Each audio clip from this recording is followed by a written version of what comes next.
हमारे साथ रोशनी जी कांग्रेस की तरफ से हैं, वो थोड़ा इन एग्जिट पोल्स पर रोशनी डालेंगी।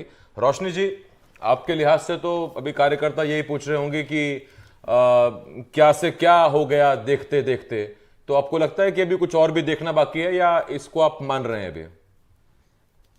देखिए, बिल्कुल देखना बाकी बाकी है। मैं आशिफ जी और आपको सभी को नमस्कार करती हूँ, मेरे जी। सभी साथियों को भी। देखिए, इस देश ने और मध्य प्रदेश ने आज सबने देखा है कि महंगाई, बेरोजगारी और मध्य प्रदेश को तो आप बखूबी अभी जान रहे हैं कि महिला अत्याचार में सबसे आगे, दलित अत्याचार में आगे, बाल उत्पीड़न में सबसे आगे। तो इन मुद्दों पर जो चुनाव कांग्रेस की तरफ से लड़ा गया है, और मुझे लग रहा है 4 जून को बहुत स्पष्ट मत आएगा। कांग्रेस में हमने बहुत अच्छा नहीं, लेकिन कांग्रेस ने पूरी ईमानदारी के साथ, कार्यकर्ताओं ने चुनाव लड़ा है। एक संघर्ष के पाथ को हमने पूरी ऑनेस्टी के साथ यहाँ चुनाव लड़ा है। और आप देखिएगा कि 5 से 10 सीटों की हमने बात करी है, और आज भी हम 5 से 10 सीटों पे बराबर फाइट देने की बात कर रहे हैं। अच्छा चाहे रोशनी जी, कमाल की रतलाम बात यह है कि आपसे पहले केदार सिरोही जी जुड़े हुए थे और केदार सिरोही जी कह रहे थे कि 10 से 15 सीटें आ रही हैं, अब आप कह रहे हैं 5 से 10 सीटें आ रही हैं। मुझे शक इस बात का है मैंने कि कहा अगर कि 2 घंटे और डिबेट 10 करते पे हैं हम। बराबर फाइट चल रही है। और अच्छा। आपको मैं याद दिला दूं, छिंदवाड़ा छिंदवाड़ा एक ऐसी सीट थी जी। जिसपे गृह मंत्री से लेके सारे लोगों ने सारे लोगों ने जो है डेरा डाला हुआ था वहां पर। और उसके बावजूद भी छिंदवाड़ा एक सबसे बड़ा साम्राज्य, और ये वहां पे फतेह फैरानी की बात कर रहे थे।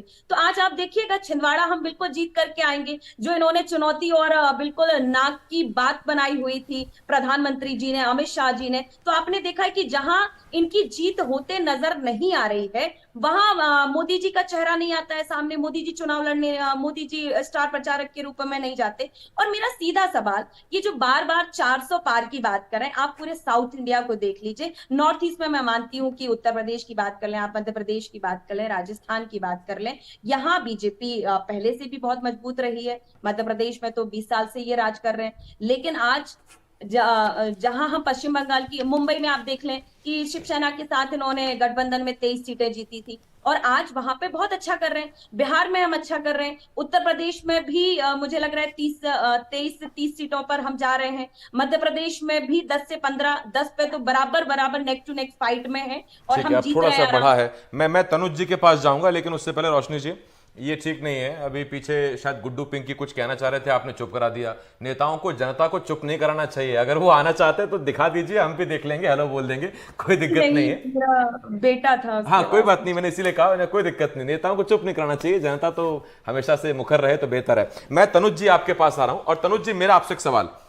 तनुज जी, 10 से 15 सीटों का कांग्रेस का दावा मध्य प्रदेश में, तमाम बेरोजगारी, ये मुद्दे वो मुद्दे, महंगाई, इधर उधर सब बातें हैं, लेकिन क्या उन मुद्दों को रिफ्लेक्ट कांग्रेस नहीं कर पाई आंकड़ों में? हालांकि हम बार बार कह रहे हैं और हर बार कह रहे हैं कि ये एग्जिट पोल है, एग्जैक्ट पोल नहीं है। देखिए, मैं आपको बताता हूं, पिछली बार जब विधानसभा के चुनाव हुए तो कांग्रेस जो है अपने मतों को बराबरी से आंक रही थी। सोच रही थी कि कांग्रेस की जो है सरकार इन इलेक्शंस में बनने की, विधानसभा में एक उम्मीद जता रही थी। तो देखिए, कांग्रेस उसी तरीके से इस बार भी जो 10 से 15 सीटें अनुमानित कर रही है, मुझे नहीं लगता है कि वो बहुत ज्यादा कारगर साबित होगी, क्योंकि वो अनुमानता मध्य प्रदेश में गुम हो चुकी है। इस विधानसभा चुनाव में काफी हद तक बहुमत स्पष्ट रूप से भारतीय जनता पार्टी के पक्ष में गया है। और ये बहुमत ही बताता है कि मध्य प्रदेश की जनता, या मध्य प्रदेश की जनता का जो रुझान है, वो विशेष रूप से किस दल की तरफ है और किस और इशारा करता है।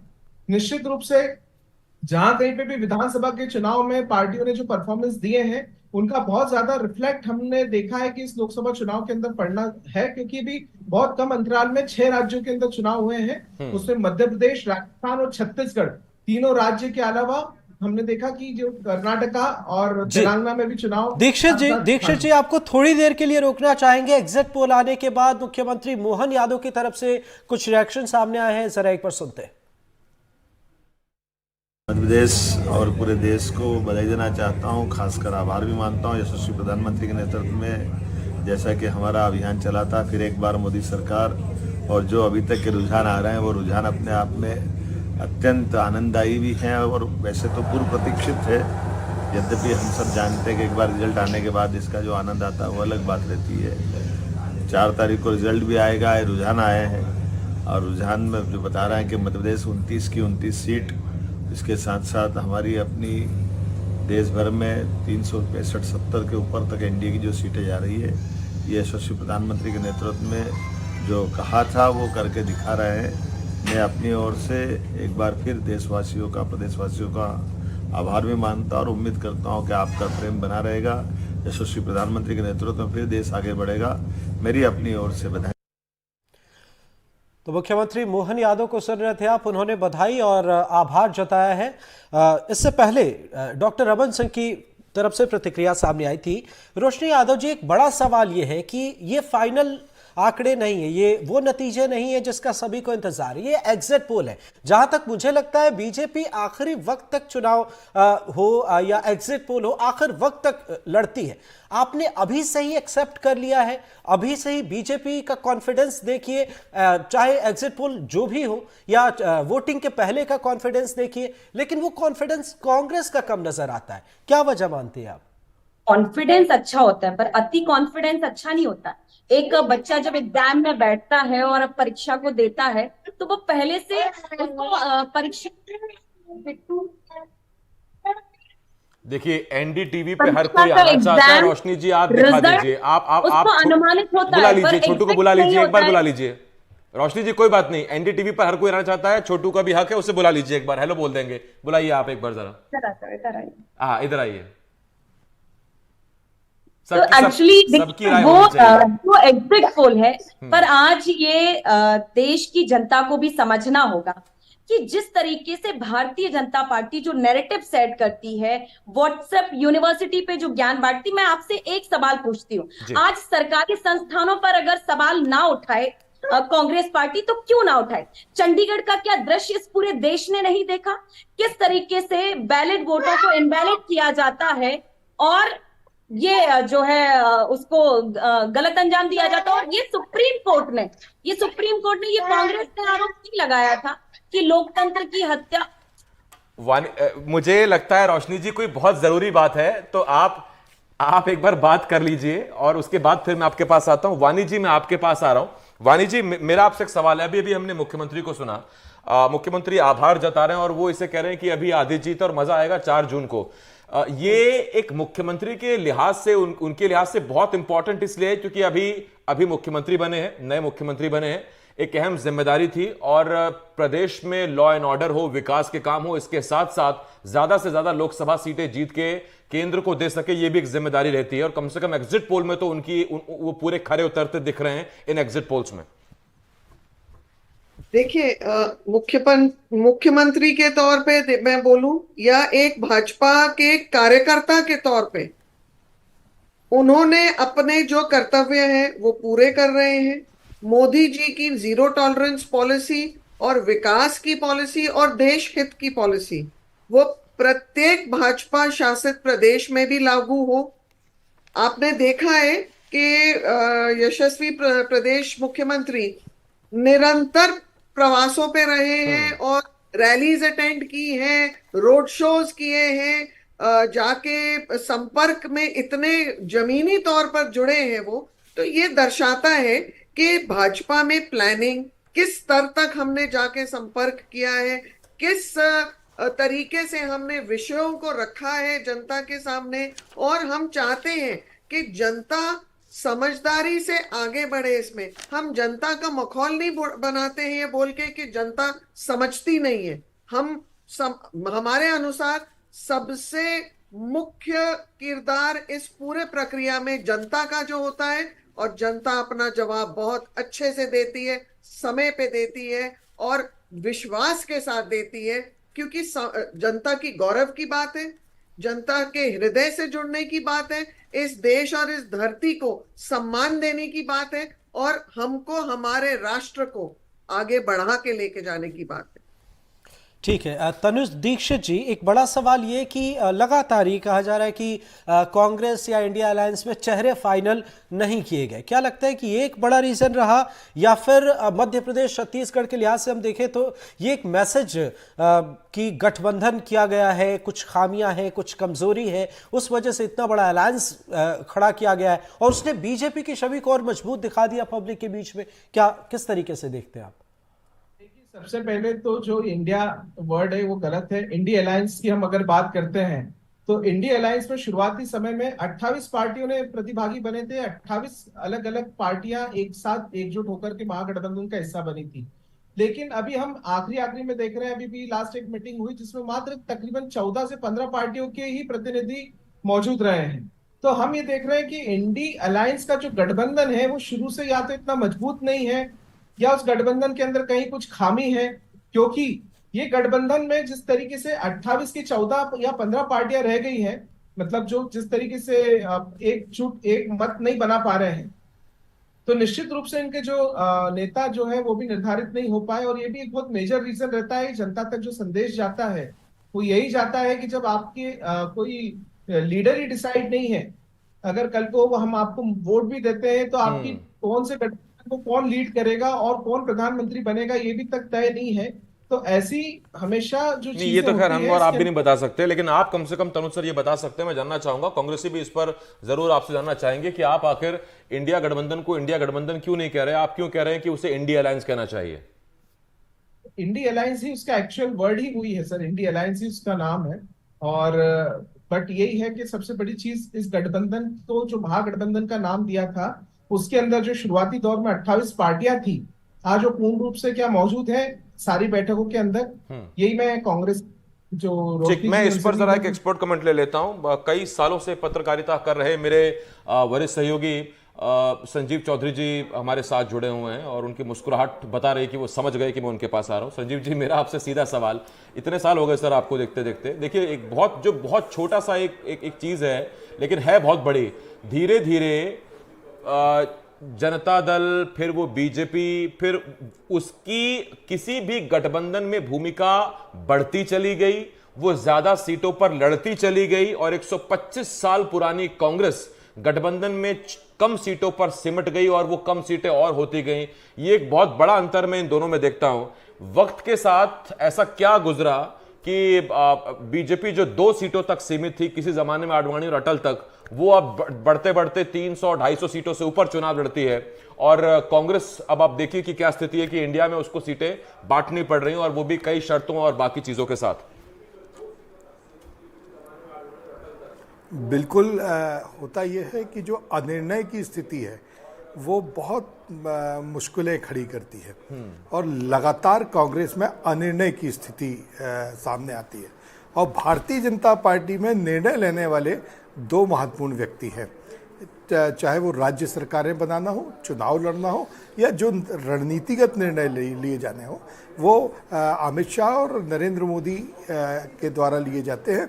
और किसी की अब भारतीय जनता पार्टी में मेरे हिसाब से ऐसी हिम्मत नहीं है, ये शब्द है, हिम्मत नहीं है कि वो उन बातों को ना माने या उस पर कोई भी प्रश्न चिन्ह खड़ा करे।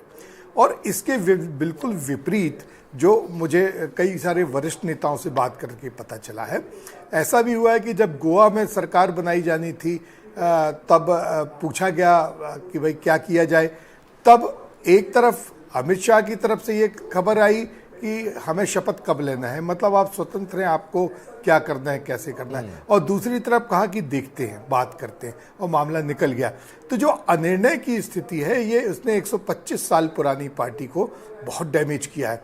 और आज भी जो लोग जो बहुत वरिष्ठ नेता कांग्रेस को छोड़कर गए हैं, उनका कहना यही था कि वो राहुल गांधी से या कांग्रेस अध्यक्ष से समय मांगते रहे और उन्हें समय भी नहीं मिला।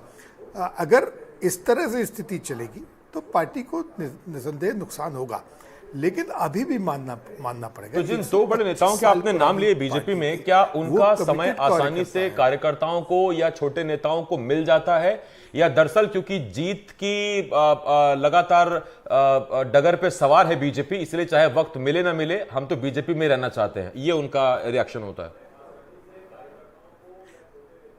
बिल्कुल बिल्कुल बिल्कुल। जब देखिए, जब सफलता के घोड़े पे सवार होकर कोई निकलता है ना, तो वो अलग उसका माहौल होता है। और इस समय भारतीय जनता पार्टी सफलता में चल रही है और भारतीय जनता पार्टी से भी ज़्यादा ऊपर उठ गए हैं नरेंद्र मोदी, क्योंकि अब भाजपा का वादा के बदले नरेंद्र मोदी की गारंटी आ गई।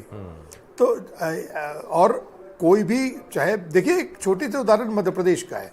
मध्य प्रदेश में शिवराज सिंह चौहान चुनाव लड़ा गया, उनके कामों पे चुनाव लड़ा गया। और जब मोहन यादव का नाम डिक्लेयर किया गया तो कहीं से कोई बगावत की आवाज नहीं आई। कहीं से ना तो प्रहलाद पटेल कुछ बोले, ना कैलाश विजयवर्गीय बोले, ना नरेंद्र सिंह तोमर कुछ बोले। ये इतने वरिष्ठ नेता थे। और तो और बहुत शांति से सत्ता परिवर्तन कर दिया शिवराज सिंह चौहान ने। कल वो जबलपुर में थे और वो बहुत आसानी से ये बोल रहे थे कि मोहन यादव सरकार बहुत अच्छा काम कर रही है। तो देखिए, कहीं से कोई भी आज की स्थिति में ना तो विरोध करने की स्थिति में है और ना ही किसी तरीके से अपना मत प्रकट करने की स्थिति, बस मानने के लिए है। तो इसी तरह से जो चुनाव की रणनीति दिल्ली से बनाई जाती है उसको ये सब फॉलो करते हैं। दिल्ली से ये आदेश किया गया कि जितने लोग शामिल होना चाहते शामिल कराए जाए। अब आप देखिए कि नगर अध्यक्ष कांग्रेस के शामिल हो गए, महापौर कांग्रेस के शामिल हो गए, जबकि उससे वोट नहीं बढ़ रहा था। एक मनोवैज्ञानिक दबाव बनाया जा रहा था और उस मनोवैज्ञानिक दबाव को बनाने में भारतीय जनता पार्टी पूरी तरह से सफल रही। हमारे यहाँ के महापौर और जबलपुर के महापौर और नगर अध्यक्ष कांग्रेस के वो नहीं थे। बहुत समय तक कांग्रेस के नगर अध्यक्ष नहीं थे क्योंकि महापौर ही नगर अध्यक्ष थे, वो भारतीय जनता पार्टी में शामिल हो गए। तो बिना नगर अध्यक्ष के पार्टी 4 महीने तक काम करती रही, चलती रही। तो इस तरह से नहीं होता है। अगर आपका नगर अध्यक्ष आज गया तो आपको कल निर्णय लेके एक नए नगर अध्यक्ष की घोषणा करनी थी, उसे पूरे अधिकार देने थे कि अब वो आंदोलन करे और आज जल्दी से जल्दी पार्टी को फिर से स्थापित करे।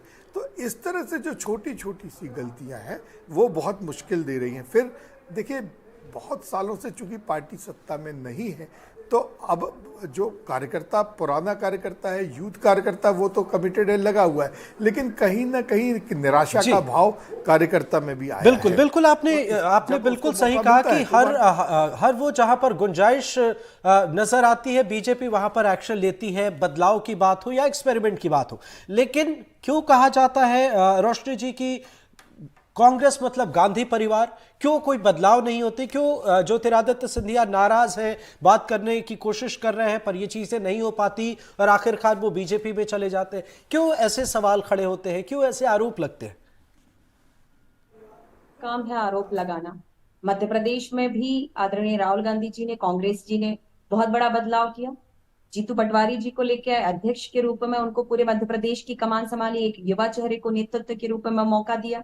और वहीं आप देखिए कि सिंधिया जी, ये जो भारतीय जनता पार्टी परिवारवाद पे आरोप लगाती है, तो सिंधिया जी किस परिवार से आते हैं? एक महाराजा परिवार से दर पीढ़ी निकल के आ रहे हैं। राजनाथ जी की बात कर ले और ऐसे कितने विषय इनको गिनाए जाएं। आज ये जो कहते हैं, मेरा इनसे सीधा सवाल था, जब सरकारी संस्थानों पे और आज जो एक एग्जिट पोल के माध्यम से या अन्य माध्यमों से जो रिजल्ट दिखाया जा रहा है, तो अगर सरकारी संस्थानों पे सवाल कांग्रेस ने नहीं उठाया है, ये पूरा देश उठा रहा है और देश की जनता उठा रही। क्या इस देश ने और मीडिया ने चंडीगढ़ के चुनाव को नहीं देखा? किस तरीके से 8 वैलिड बोर्ड को जो है इनवैलिड कर दिया जाता है, तो क्या इन पे सवाल नहीं उठाया जाएगा? मध्य प्रदेश में इंदौर का दृश्य नहीं देखा, खजुराहो का नहीं देखा कि कैसे एक जो है प्रत्याशी का फॉर्म निरस्त कर दिया जाता है। और सबसे बड़ा सवाल कि आज मोदी जी भारतीय जनता पार्टी का एक बड़ा चेहरा है, ये मध्य प्रदेश में भी मानते हैं कि उनके नाम पे अभी हमारे वरिष्ठ पत्रकार जी ने शिवराज जी को मध्य प्रदेश का एक बड़ा चेहरा बताया। तो 2018 में कांग्रेस विधानसभा चुनाव जीती थी। ये पूरे देश ने देखा, मध्य प्रदेश ने भी देखा कि किस तरीके से भारतीय जनता पार्टी ने अन्य तंत्र बल का प्रयोग करके और जो है पार्टी सत्ता को ध्वस्त किया, कांग्रेस को गिराने का काम किया। और उसके बाद भी आपने मध्य प्रदेश के पिछली विधानसभा का भी रिकॉर्ड देखा होगा कि मैंने तमाम सोशल मीडिया चैनल्स पे और मीडिया चैनल जो बहुत ऑथेंटिक है सभी पे देखा कि एक सर्वे था मध्य प्रदेश भारतीय जनता पार्टी और कांग्रेस को लेके कि बराबर फाइट दिखा रहे थे, पर किसी के ये आंकड़े नहीं थे, 1-2 चैनल्स को छोड़ करके। लेकिन रिजल्ट क्या आता है, परिणाम क्या आता है? तो ये सवाल भारतीय जनता पार्टी पर उठते हैं। और आज मणिपुर जैसी घटना होती है उस पर मौन रहते हैं। आप देखिए इस हरियाणा एक फॉर एग्जांपल मैं बात करती हूँ, हरियाणा और पंजाब की नहीं, आपने इतनी सारी बातें कर दी रोशनी जी, लेकिन मुझे ये बताइए कि अगर कोई ऐसा सिंपैथी फैक्टर आपके लिए होना चाहिए था कि आपकी सरकार तंत्र मंत्र और बाहुबल से गिरा देगी जैसा आपने कहा, तो फिर वो उसी वक्त जब 22 में जब चुनाव हुए तो वो फिर हमें उसमें क्यों नहीं दिखा, नतीजा आपके फेवर में क्यों नहीं आए? दूसरा, जब आपने अक्षय कांति बम की तरफ इशारा किया इंदौर सीट पे, तो मैं आपसे ये पूछता हूं कि 3 307 लगने से पहले भी अक्षय कांति बम पे धाराएं थी। तो आपने एक ऐसा प्रत्याशी चुना ही क्यों कि जिसके भविष्य में जेल जाने या जिसके खिलाफ जमानती वारंट जाने की स्थिति आए? आप पूरे इतने बड़े शहर में, इंदौर जिसकी सबसे बड़ी आबादी है, वहां आपको कोई पाक साफ, आपको एक ईमानदार टाइप का कार्यकर्ता नहीं मिला जिस पर कोई धारा ना लगी हो? कि मैं आज वही बात कर रही हूँ जो भारतीय जनता पार्टी खुद को बड़ी शिष्टाचार और अनुशासन की पार्टी कहती है। लेकिन अगर अक्षय बंद पे 307 की धारा लगी हुई थी तो फिर भारतीय जनता पार्टी को क्या जरूरत पड़ जाती है ऐसे कार्यकर्ताओं को शामिल करवाने की? भारतीय जनता पार्टी को क्या जरूरत पड़ जाती है अजीत पवार जिसपे 70,000 करोड़ के घोटाले की बात करते हैं, शरद घोटाले की बात करते हैं, क्या जरूरत पड़ती है इनको? ऐसे नेताओं को अपनी पार्टी में जब इनकी पार्टी ज्वाइन कर लेते हैं तो वो सब दूध के धुले हो जाते हैं, नीट एंड क्लीन हो जाते हैं। और कांग्रेस में थे तब उनके सामने ये मोर्चा खोले हुए थे। तो ये भारतीय जनता पार्टी का चरित्र दिखाता है। आज पूरे देश में क्या धर्म के नाम पर ये राजनीति नहीं करते हैं? खुद को मोदी जी देवदूत कहते हैं। आपने वो उदाहरण रोशनी भी जी, देखा मुझे होगा। एक चीज समझ में नहीं आती, आप धर्म का जिक्र कर रही हैं, राहुल गांधी जनेऊ पहनते हैं, मंदिर जाते हैं, आपने व्हाट्सएप यूनिवर्सिटी का जिक्र किया। क्या व्हाट्सएप एक्सेस आपके पास नहीं है? क्या आप धर्म की राजनीति नहीं कर सकती? क्या राहुल गांधी हिंदुत्व की बात नहीं कर सकते मंचों से, जो नरेंद्र मोदी जी करते हैं या बीजेपी के बाकी लीडर करते हैं? आप क्यों नहीं करते? और अगर आप नहीं करते तो फिर इसे मुद्दा क्यों बनाया जा रहा है? फिर देखिए, पूरे देश में ये जो पूरा देश है और उत्तर अगर हम नॉर्थ पार्ट की बात कर लें तो यहाँ आस्था लोगों में कूट कूट कर भरी हुई है और धर्म को कांग्रेस पार्टी ने कभी मुद्दा नहीं बनाया। ये